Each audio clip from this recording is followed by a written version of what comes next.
Kelly Sheehan for sheriff? He has decades of experience over me, and let's not forget his weird voodoo magic hold on people. I'd never win." "Don't sell yourself short." Neva squeezed her hand. "You have the very things people are thirsting for: honor, integrity, smarts, and family." "And you look better than him," Rafe added. "Thank you for that fine assessment, Raphael Fontaine." Elizabeth bit down on her cheeks to quell the smile. "Mom's right. You can win this.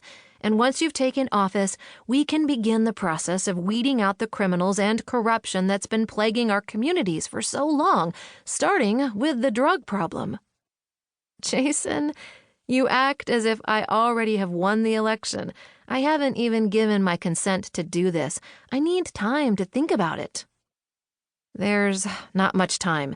In order to get a good campaign going and make sure people go to the booth voting for you, we need an answer by tonight." Not leaving a whole lot of wiggle room there for a second option, Meyer.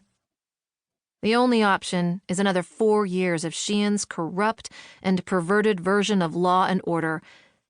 Jason pushed out of his seat and tilted forward. "What's your final answer, Elizabeth?" Chapter 1. Day 1, Wednesday. As a child, the adults surrounding Elizabeth Benoit called her listless, a daydreamer. Names meant to cut her to the quick, but she'd owned them, let them define who she truly was as a person. 45 years later, she'd become a better woman than those folks from her childhood had expected. Pressed against the edge of the counter jutting out into the center of her kitchen, she stared at the black liquid, her lifeblood dripping from the reservoir. It would take more than a pot of coffee to sort out this new mess her intelligence had uncovered. Reaching into the cabinet above the coffee maker, she pulled out a brown Yeti mug and a green thermos. The black gold burbled out of the tank. Removing the glass pot, she poured the contents into her mug and then the thermos. Last night, she'd decided to wrap up a particularly turbulent Tuesday at Marnie's bar. Since winning the election and taking over as sheriff last month, Elizabeth hadn't seen much of her sister and needed a hit of whatever mojo Marnie exuded in copious amounts. 5 drinks and a tottering walk home later, thank God she lived only a block away, Elizabeth was greeted by a surprise, an unwelcome one. The cadence of an easy swagger punctuated by the metal-on-metal rip of a zipper preceded the appearance of that unwelcomed surprise. Elizabeth turned as he exited the hallway. A half-cocked grin, bare chest, and half-done-up jeans met her. Yep, she'd let his whiskey-honeyed voice and moves seduce her once again. Damn him. "Morning." Sighing, Elizabeth braced her body against the counter. "Joel?"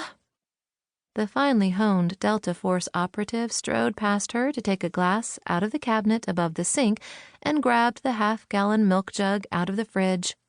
After pouring himself a generous amount, Joel Fontaine, ex-husband, leaned against the sink and downed the entire contents of the glass. Finished, he set the glass in the sink. "Why are you here?" she asked. "Wasn't it obvious last night?"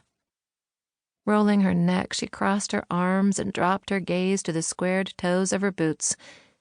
"You can't come back from a long mission and expect a booty call every time you visit Iowa." Her gaze darted back to him. "We're divorced, remember?" Joel pushed off the sink's edge and inched closer to her, dipping his broad, muscled shoulders so he could meet her gaze dead on. "I didn't hear one protest out of you before or after."